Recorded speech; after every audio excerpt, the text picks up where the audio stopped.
La señora Ceclini es empresaria, licenciada en Administración, en énfasis en Aduanas y Comercio Internacional. Cuenta con una especialidad en Impuestos y en Legislación Pública, máster en Asesoría Fiscal de Empresas. Fue directora de la Junta Directiva de la Cámara de Exportadores Cadesco, vicepresidenta de la Asociación de Agentes de Aduanas de Costa Rica, profesora de la Universidad de Costa Rica en la carrera de Administración Aduanera y Comercio Exterior de la Escuela de Administración Pública, presidenta de la Cámara de Exportadores de Costa Rica y actualmente presidenta honoraria, directora del Banco Internacional de Costa Rica, actualmente presidenta de la Sociedad Administradora de la del Fondo de Inversión del Banco de Costa Rica y además el gerente general del Grupo Descarga. Con ustedes la señora Ceclini. Muy buenas noches a todos. Muchísimas gracias a doña Rebeca por esta invitación. Buenas noches, señoras y señores profesores, alumnos de la universidad y exalumnos que nos acompañan en esta noche. Realmente para mí es un placer poder compartir estos minutos con ustedes sobre este tema apasionante. Llevo más de 25 años relacionada con estos temas de aduanas y comercio exterior y es un cúmulo de experiencias en la práctica y en la historia de nuestro país a través de todos los pasos importantes que ha venido dando relacionados con el tema de la apertura comercial. Siendo que ustedes son estudiantes y profesores de esta carrera, pues busqué un poco no venir a hablarles mucho de teoría, ¿verdad? Creo que lo que uno mejor les puede aportar a ustedes en estos minutos es hablarles un poco de la práctica, ¿verdad? Cómo traducir eso que suena tan bonito de los tratados de libre comercio en la realidad, cómo se aplica en la realidad y qué tan beneficioso es o no, qué tan ciertas son las teorías que mencionan que es un fracaso para países como el nuestro, o las que dicen que es el éxito para crecer y para eliminar la pobreza. ¿Qué tanto de cierto hay en una u otra teoría y cómo lo hemos hecho nosotros y cómo nos ha ido nosotros con este tema? Creo que es un poco de eso. No sé si va a haber tiempo para preguntas, pero a mí me gusta que me hagan preguntas y con todo gusto yo se las estaría respondiendo al final de la exposición. Un poco de lo que vamos a conversar es nuestro modelo de apertura comercial, cómo una vez que aplicamos ese modelo en Costa Rica, cómo ha sido la diversificación de la oferta exportable nuestra y la plataforma de comercio exterior con la que contamos, que ha permitido contar con esa diversificación, retos que tenemos en temas de competitividad y algunas conclusiones que quisiera mencionar. Bueno, cuando Costa Rica decide iniciar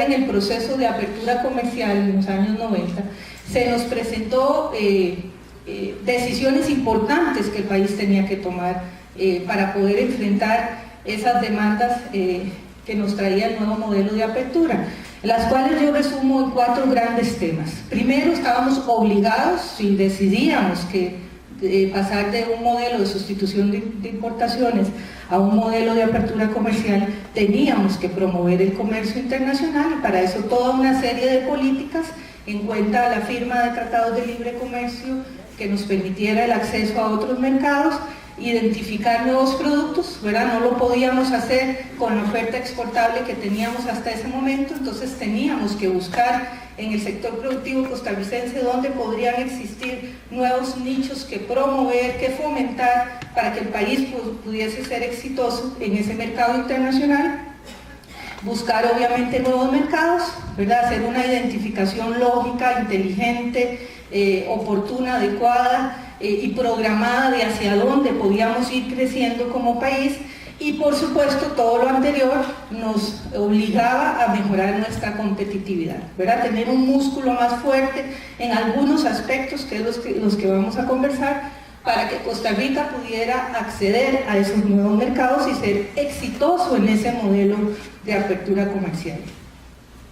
Y bueno, nosotros Cuando hablamos de diversificar la oferta exportable, déjenme contarles un poco de ese mapa país que tenemos luego de haber aplicado ese modelo de apertura comercial. Tenemos nuevos sectores dinámicos, ¿verdad? Hoy Costa Rica, a diferencia de los años 90, es un país donde alrededor del 66% de nuestras exportaciones descansan en bienes y un 34% de las exportaciones en servicios.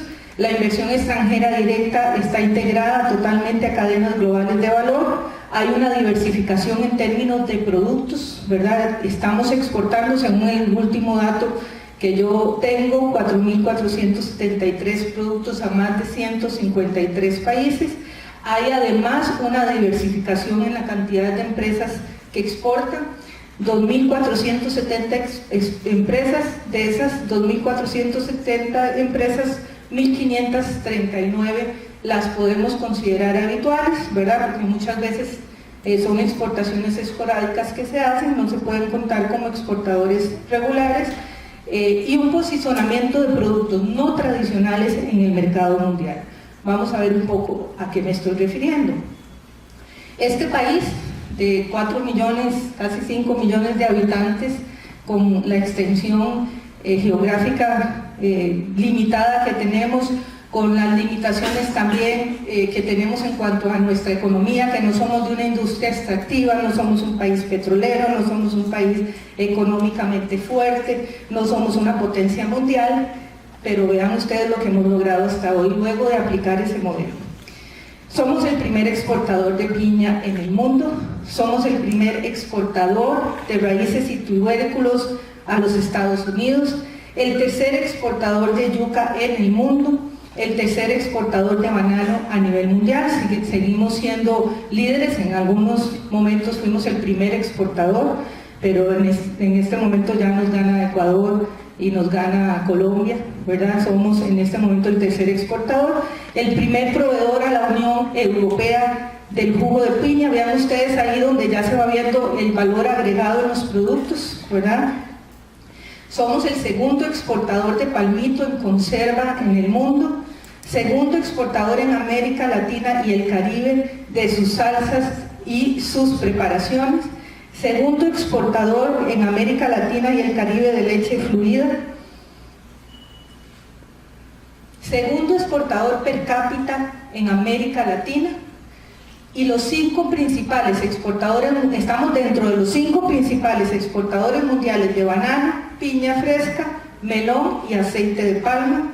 Somos pioneros en peces vivos de agua dulce, avispas y hongos para el control de plagas. Eso es innovación, eso es exportación no tradicional, eso es conocimiento. Exportamos software a Estados Unidos, Europa y Asia. Y desde Costa Rica se atienden clientes alrededor del mundo en más de 16 idiomas, ofreciendo asistencia en soporte técnico, electrónico, bases de datos, servicio al cliente, telemercadeo y canalización de servicios a través de los centros de contacto al cliente y empresas líderes a nivel mundial. Eso es lo que Costa Rica está haciendo hoy, un país así de pequeño. Por eso yo celebro que ustedes hagan actividades como estas para que tengamos un poco de conocimiento de lo que no se habla mucho, ¿verdad? Sobre todo en tiempos como los que estamos pasando de tantas malas noticias. A veces se pierde un poco la esperanza y la confianza en el país, pero realmente Costa Rica hace cosas maravillosas y Costa Rica está haciendo cosas impresionantes a nivel mundial que a veces no se divulgan y no se le da tanta atención, y es importante para que ustedes que están en este mundo de las aduanas y del comercio exterior vean las oportunidades que hay de seguir fomentando el comercio y la apertura comercial sin olvidar los grandes retos que tenemos como país. ¿Cómo es que hemos logrado todo lo que yo les acabo de resumir? Porque esto es un resumen, ¿verdad? Tal vez ustedes pueden contarme historias que conozcan, porque yo sé que la universidad ha hecho convenios con algunas de estas empresas donde ustedes han podido ver la innovación y la diversificación que existe y cómo funcionan esas cadenas globales de valor.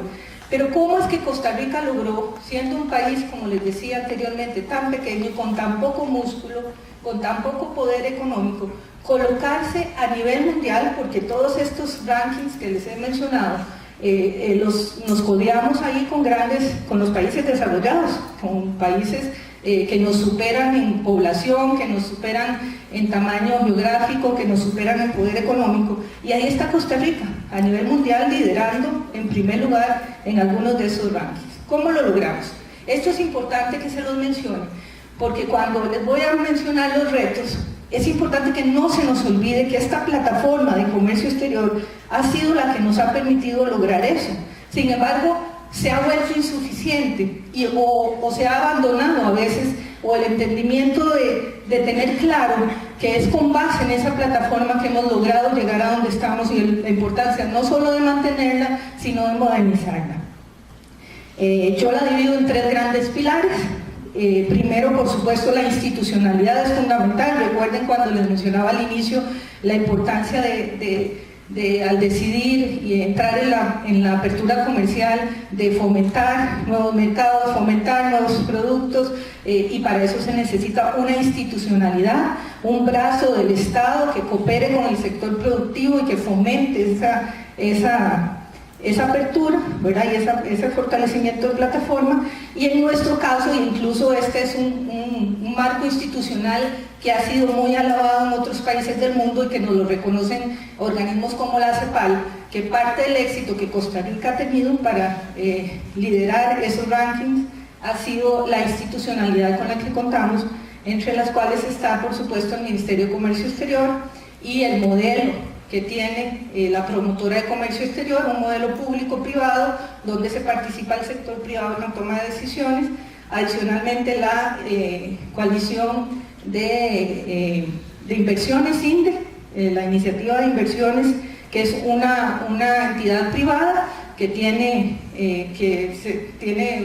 cooperación pública, pero que maneja políticas de inversión extranjera directa en coordinación con Procomer y Comercio Exterior, y por supuesto todo el marco normativo relacionado con la ley de zonas francas como una ley de atracción de inversiones, y que ha permitido que grandes empresas con las cuales nos hemos podido encadenar en la producción nacional, a pesar que es muy poco, yo considero que todavía es muy poco ese encadenamiento, pues ha permitido la generación del empleo, el traslado de conocimiento, de innovación y tecnología a las empresas locales.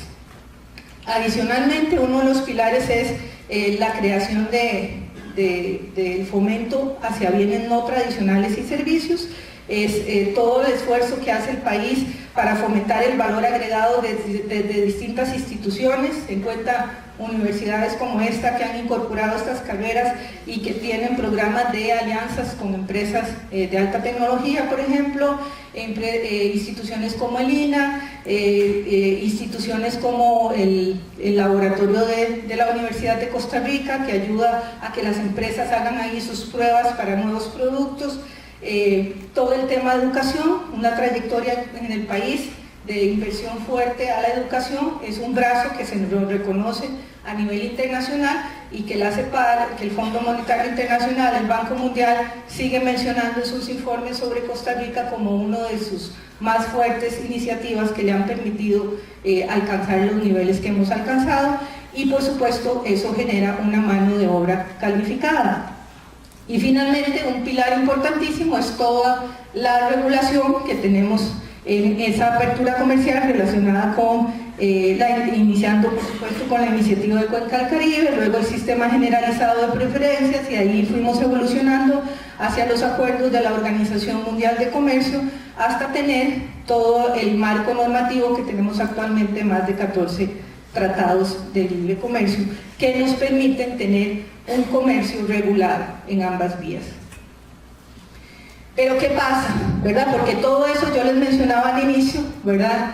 ¿Qué pasa? Que ahora incluso los que más fomentaban la apertura comercial, o los llamados capitalistas que se oponían al proteccionismo, están cuestionando ese modelo y están queriendo regresar al proteccionismo y regresar al modelo anterior de que todo se produzca y se consuma localmente. Entonces se ha cuestionado mucho el tema si es que se agotó el modelo, si es que no funcionó, ¿verdad? Algunos consideran que está en crisis ese modelo, y bueno, empezando por el señor Trump, ¿verdad? Que ustedes ya conocen todo lo que manifestó, ha manifestado. Otros defienden que el problema es otro, que su salud está en boga y se siguen mostrando cifras, y los que lo defienden muestran cifras de crecimiento basados en la apertura. Y hay otros en los cuales yo me coloco ahí, que reconocemos que se necesitan cambios. El comercio exterior y la apertura comercial, incluida toda esta plataforma y estos pilares que les mencionaba, no pueden ser estáticos, tienen que ser dinámicos. Y el principal reto es el del país que decide incursionar en ese modelo, ¿verdad? No podemos estar echando las culpas a otros países. Por supuesto que hay compromisos que se adoptan en un marco de regulaciones internacionales dentro de la OMC, por ejemplo, y que uno solicita, uno espera que los demás países lo respeten, y para eso existe, y sabemos que eso muchas veces no se da. Sin embargo, depende mucho del músculo institucional que nosotros desarrollemos como país para saber defender esos posibles conflictos comerciales que tengamos con los países con los que comerciamos.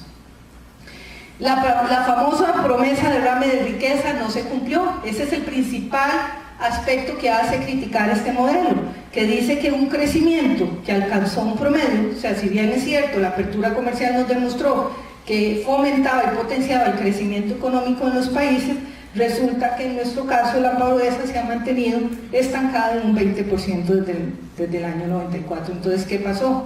¿Verdad? ¿Cómo es eso? Que sí existe crecimiento, que sí podemos demostrar, pero resulta que la pobreza se mantiene ahí en un porcentaje estático. ¿Qué pasa?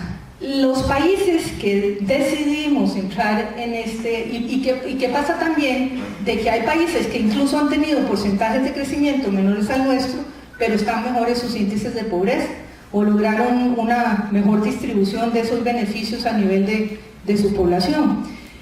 Y aquí la gran pregunta es, ¿qué hicimos nosotros como país en ese brazo de la competitividad interna? El famoso tema de administración de comercio, el famoso tema de qué hicimos nosotros, además de firmar tratados comerciales, de tener esta institucionalidad, de dar los pasos y fomentar ciertas empresas y ciertas innovaciones en nuevos productos y mercados.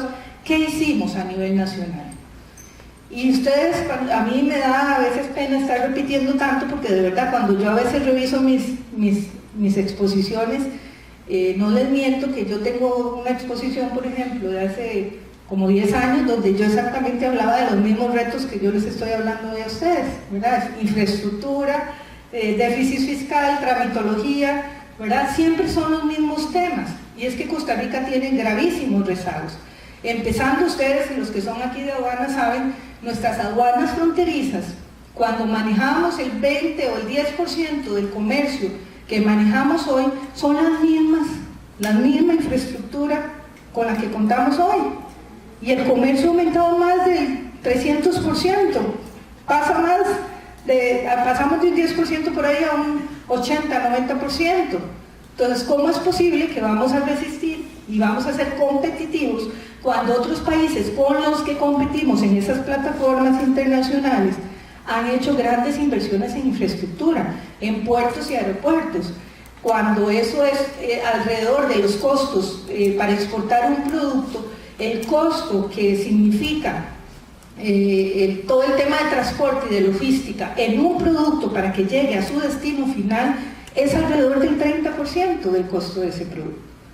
Entonces vean ustedes, si yo hago todos los esfuerzos a nivel local para tener una empresa que sea innovadora, ¿verdad? Hay apoyo académico, hay apoyo estatal en incentivos fiscales, por decirles algo, o en otro tipo de apoyo que se le dé a una empresa local, y resulta que se hacen todos esos esfuerzos, pero a la hora de exportar ese producto, todo ese esfuerzo se lo come ese 30% de desgaste en poder trasladar ese producto a nivel internacional, por el rezago que tenemos en puertos y aeropuertos. Entonces, el tema de infraestructura sigue siendo un rezago. Vean ustedes cómo nos costó finalmente tener el inicio de obras en la terminal de contenedores de Moín, que otra vez se vio paralizado. Pero bueno, la historia de la infraestructura del país aquí ustedes la conocen bien, pero sigue siendo uno de nuestros rezagos que nos limita. Y entonces es cuando yo digo, bueno, ¿qué tal si nosotros tuviésemos la infraestructura de Chile, por ejemplo, o de Colombia, sumado a lo que ya tenemos, ¿dónde estaríamos? Si con las limitantes que tenemos, vean ustedes los datos que ya yo les comenté. Por supuesto que el déficit fiscal es un tema, ¿verdad? Porque así como estamos pidiendo que requerimos más inversión en innovación y desarrollo, por ejemplo, en ciencia y tecnología, en la misma infraestructura, igual si tenemos instituciones deficientes, si no administramos bien los recursos que recibimos, si el Estado dejó de percibir ingresos por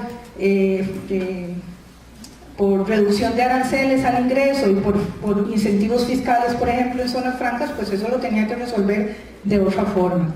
Eso es un gran pendiente que el país tiene, que no ha resuelto, y por eso tenemos ese gran déficit fiscal. Yo ya les mencionaba anteriormente cómo varió la balanza entre bienes y servicios, pero resulta que siguen siendo grabados los bienes y no los servicios, ¿verdad? Pero esto es una gran combinación de administrar bien el Estado costarricense, ¿verdad? Y dónde es que ponemos el mayor presupuesto para fomentar el crecimiento económico precisamente y quitar esos rezagos y esas limitantes que tenemos a la competitividad del país. Administrar el comercio. ¿Qué se trata de administrar el comercio? No solamente todo lo que les venía hablando. En el comercio internacional, como la mayoría de los países con los que nosotros intercambiamos, ya tenemos tratados de libre comercio. Los aranceles van reduciéndose y ya el tema arancelario no es un tema, ¿verdad?, de obstáculo para ese comercio. Son temas sanitarios, son temas técnicos, son obstáculos técnicos, y si el país no desarrolla músculo en eso, vamos a tener siempre las de perder. Por eso necesitamos una institucionalidad. En el caso nuestro, estoy hablando del Ministerio de Salud, estoy hablando del Ministerio de Agricultura y Ganadería, estoy hablando de toda esa institucionalidad que tiene que ver con obstáculos técnicos al comercio, que facilite el comercio, que tenga la tecnología y la innovación que necesitamos para que sean ágiles, eficientes en dar la solución tanto para los que exportan como para las importaciones que ingresan al país y que puedan tener un menor costo.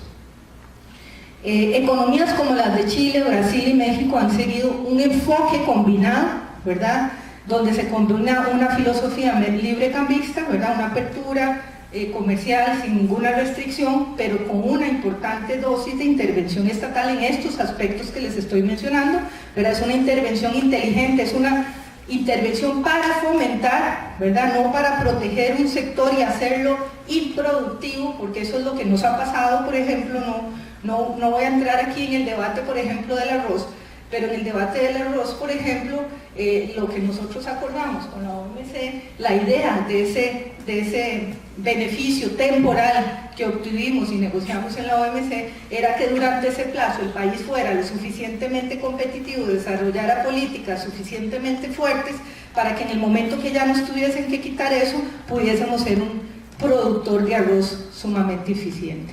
Pero nunca lo hicimos, sino que siempre ese subsidio disfrazado quedó ahí y somos totalmente ineficaces en la productividad del arroz, ¿verdad? Por eso mencionaba aquí, que no se lo mencioné, el énfasis debe centrarse en la productividad y la competitividad. ¿Qué es productividad? Poder hacer más con menos recursos, ¿verdad? De ahí la tecnología, la innovación en la producción de por ejemplo, vegetales, ¿verdad?, donde Costa Rica hoy día tiene algunas desventajas, porque para producir cierta cantidad de tomates o mini vegetales con respecto a otros países necesitamos más extensión de terreno, por ejemplo, más inversión de productos, de insumos agropecuarios que otros países, y es porque no hemos logrado llegar a los niveles de productividad que tienen otros países en el uso de tecnología y de eficiencia en la producción. Les decía que entonces es una dosis de intervención estatal y asistencia social focalizada para atenuar y aprovechar esos efectos de la apertura. Obviamente esto tiene que ver con políticas públicas y nuevas estrategias relacionadas con esto. Sobre esas nuevas estrategias yo quiero centrarme en dos nada más importantísimas, porque podríamos decir, bueno, pero ¿qué más podemos hacer? Si Costa Rica sí hace, si tenemos un Instituto Nacional de Aprendizaje, por ejemplo, que también nos lo alaba mucho a nivel internacional, porque es un modelo también de éxito. Sin embargo, ¿qué nos está faltando? Si también hay mucha innovación, les decía que somos líderes en exportación de software a nivel internacional, entonces ¿cómo es que Costa Rica no innova. Claro que somos innovadores, pero ¿qué nos está faltando en algo que no podemos abandonar? En algún momento yo escuchaba a economistas decir que ya Costa Rica no era un país, un productor agropecuario, que teníamos que pasar totalmente a la exportación de servicios y dejar de pensar que podíamos ser exportadores de productos agropecuarios, pero eso no es cierto. Costa Rica va a seguir siendo un productor agropecuario. Lo que tenemos que hacer es ser productores agropecuarios con alta tecnología, agregar valor, ¿verdad? Agregar esa productividad que les estaba mencionando, pero todo lo contrario. El mundo está volviendo al consumo de productos saludables, al consumo de productos naturales, entonces más bien ahí tenemos un nicho de mercado que atender, tenemos una ventaja competitiva que podríamos aprovechar. Entonces, ¿cómo lograr unir esa producción agropecuaria en la cual Costa Rica siempre ha sido exitosa y seguimos siendo reconocidos en algunos nichos, con la innovación y agregar valor y traer nuevos productos que puedan ser exportables en esas cadenas globales de valor? Y les presento aquí un modelo que se aplica en otros países, donde en una zona geográfica cercana, nosotros tenemos esto pero no lo tenemos de esa manera. En una zona geográfica cercana se encuentra un centro educativo, una área productiva y un área de comercialización. Entonces son tres grandes áreas que se unen geográficamente y logran una sinergia impresionante para que empresas, pequeñas empresas que no pueden tener dentro de sus propias plantas, por ejemplo, departamentos de investigación y desarrollo como lo tienen las grandes corporaciones a nivel mundial, tienen un centro educativo a la par, que tiene sus estudiantes ahí, tiene sus laboratorios, que van a hacer la práctica en la misma empresa va a utilizar ese centro educativo para poder hacer esas pruebas de laboratorio que se necesitan para el desarrollo de nuevos productos. Y a la vez hay un área comercial que puede hacer a través de figuras colaborativas como cooperativas o asociaciones de productores, ¿verdad?, que comercialicen esos productos. Estos modelos lo tienen países como China, lo tienen en Chile, lo tienen en México y en Costa Rica lo venimos hablando hace un rato, pero ha costado que se logre concretar. En San Carlos, en la zona económica especial, se ha tratado de hacer algo parecido, ¿verdad? Y hay esfuerzos que se vienen haciendo, pero no se ha logrado tener esto de esta manera que permita innovar de una manera más eficiente, producir y exportar y comercializar, de la manera más eficiente. Esto es alianzas público-privadas, ¿verdad? Involucrar academia, empresa privada y gobiernos.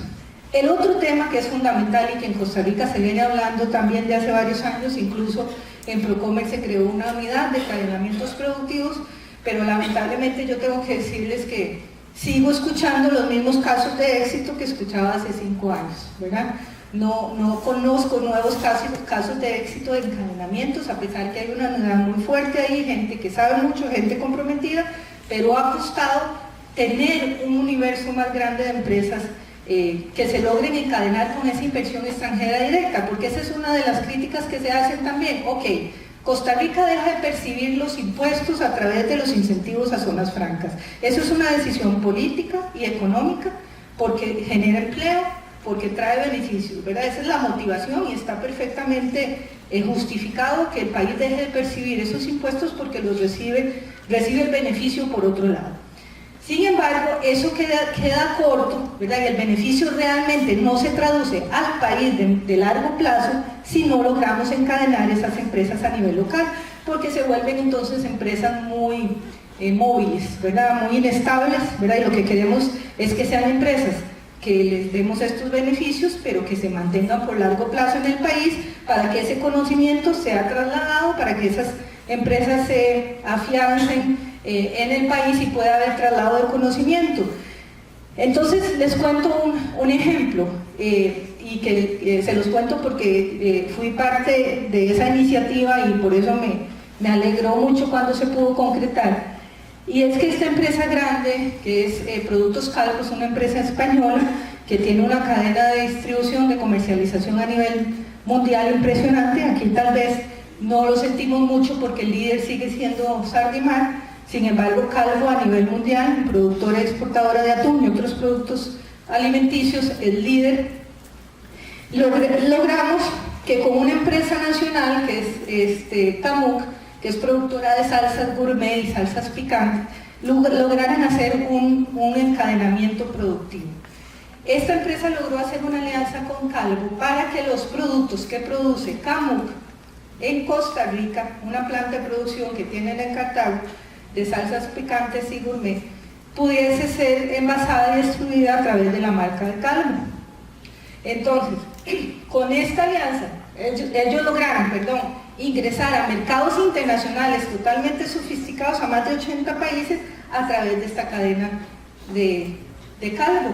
Entonces, ellos aumentaron su producción, no tengo el dato exacto, pero tuvieron que ampliar su planta, contratar más empleos, ¿verdad? Y lograron que su producto, que son salsas picantes, por ejemplo, exóticas con piña, con mango, eso es innovación, eso es agregar valor, ¿verdad? Eso es utilizar parte de la producción que tiene el país y que no se desperdicien productos innovadores, lograron estar hoy exportando a más de 80 países a través de esta alianza indirecta pero exportan de manera indirecta con una marca privada a través de más de 80 países donde ya Calvo tiene sus propias cadenas de distribución. Porque déjeme decirle que no es tan fácil, ¿verdad? Cuando nosotros hablamos de exportar, por eso es que tampoco es tan fácil y todos esos datos que yo les mencioné no se logran de la noche a la mañana. Déjenme contarles una experiencia que yo siempre cuento porque para mí fue muy gráfica y hace entender un poco, cuando hablamos de exportación eso suena muy bonito y hay productos innovadores que uno dice, este producto está lindísimo y lo vamos a lograr exportar. Pero eso no es tan fácil porque las cosas se inventan muy fácilmente, se copian muy fácilmente. Usted hace todo un esfuerzo para sacar al mercado un producto innovador y al mes ya alguien se lo ha copiado. Entonces es muy difícil mantener un producto liderando en el mercado. Recuerdo una vez que hicimos una gira comercial con 10 exportadores a Chile y lo que se hace en estas giras es visitar las más grandes cadenas comerciales, ¿verdad? Las cadenas de supermercados, eran productos alimenticios, para lograr posicionar los productos, se hacen exposiciones, que los conozcan y demás. Y me llamó la atención el gerente de una de las cadenas más importantes de Sudamérica, de supermercados, que llevamos a un empresario de acá que produce agua embotellada, pero de una manera muy innovadora, ¿verdad? Y entonces a él le llamó mucho la atención, pero él se le quedó viendo y él dijo, vea, yo tengo 8 tipos de aguas embotelladas en los anaqueles de mi supermercado, 8 tipos con 8 marcas diferentes de la misma agua embotellada. Dígame usted una razón por cual yo voy a tener la 9 botella de agua. O sea, ¿qué diferencia tiene esa botella de agua por la cual yo le voy a abrir un espacio en mis anaqueles para que usted la venda? ¿Verdad? Y esa fue una pregunta que parece muy sencilla, pero sí, ¿qué es lo diferente? El empaque es lo diferente. ¿Qué valor agregado tiene su producto que usted va a convencer a una cadena de comercialización que lo ponga en su cadena de distribución? ¿Verdad? Entonces no es tan fácil, ¿verdad?, entrar a ese mercado de innovación con productos diferentes si ya casi todo está inventado. Entonces por eso el hacer este tipo de encadenamientos son otro tipo de nichos importantísimos que Costa Rica todavía le falta aprovechar. Para concluir, porque sí, ya me pasé el tiempo, ¿verdad? Tres grandes conclusiones quería yo mencionarles, y es que, por supuesto, el proceso de apertura comercial se ha convertido en nuestro eje de desarrollo nacional durante las últimas 3 décadas. Lo que tenemos es que darle mantenimiento, ¿verdad? Jamás pensar de devolvernos, jamás pensar de cerrar fronteras, no, lo que tenemos es que darle mantenimiento a eso que ya hemos logrado hasta ahora y entender qué es lo que nos ha faltado, entender cuáles son los pasos que nunca dimos y que por eso tenemos ciertos rezagos que venimos arrastrando. Hagamos posible que la mayoría de los sectores de la economía y las familias perciban ese beneficio. ¿Cómo lo podemos hacer? Facilitando el acceso para que esas familias y sectores puedan acceder a esos beneficios de la apertura. El comercio trae grandes beneficios, esto es una frase de Pascal Lamy, el anterior secretario general de la Organización Mundial de Comercio, que resume muy claramente el tema de comercio, y que no nos confundamos que los tratados de libre comercio per se traen beneficios. El comercio trae grandes beneficios económicos, pero es responsabilidad de cada país, de los países, procurar la distribución de esa riqueza a lo interno de su territorio. Eso lo hacemos con políticas públicas, con decisiones internas, con buena estrategia, ¿verdad? Y parte de algunas de las cosas que hemos conversado. Hasta aquí, les felicito por esta iniciativa nuevamente, y ojalá Costa Rica pueda seguir aprovechando esa capacidad que tienen los costarricenses de producir, de ser valientes, de ser innovadores, y que a pesar que se caen y se raspan, siguen produciendo y siguen exportando y siguen dejando el nombre de Costa Rica muy alto. Termino con una frase que decía también este secretario general, y decía que Costa Rica es un peso pluma que sabe pelear con los pesos pesados en el mercado internacional en temas de exportación. Muchísimas gracias.